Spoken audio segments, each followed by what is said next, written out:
For vi har argentinske Christian Ledesma liggende centralt i banen. Og man kan se, så er der en Brøndby-spiller, der dejser om her. Hvad pokker må der ske der? Der bliver givet et gult kort. Og se den igen her til venstre. Ja, det stakker først en albu bagud, og så det en arm der. Ja, jeg synes, det er et rødt kort. Det er et rødt kort, ja. I Barbo. Og så er der plads ude omkring Svend Krone. Mesno bliver lagt ned, og så får Krone helt sikkert gult kort. Og det har han jo ikke i forvejen af. Det her, det kan være et vendepunkt i opgøret. For han kigger ind i et gult kort mere. Og så er han færdig. Svend Krone udvist i Athen. Spillet 32 minutter og en chat. Så er det en kæmpe chance, der kommer efterfølgende. Ja, spørgsmålet om det er Albrechtsen måske, som får komme på tværs. Han ved, han har et gult kort. Han skal ikke lave det frispark, Svend Krone.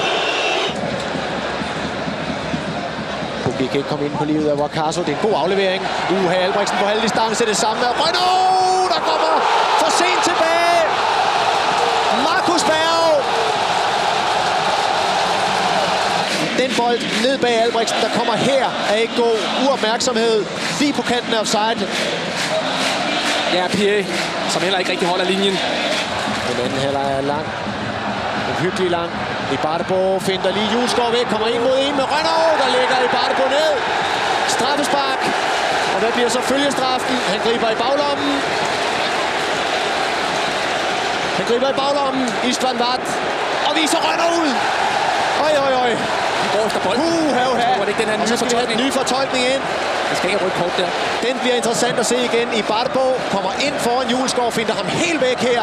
Der synes den tabt. Julesgaard kommer ud. Fejrer åbenlyst efter bolden. Jeg synes i hvert fald, vi er i en gråzone her i den nye fortolkning. Ja, han rører endda bolden en lille smule, men han tager også benene på Ibarbo. Jeg synes, straffesparket er okay. Jeg synes ikke, det røde kort er okay.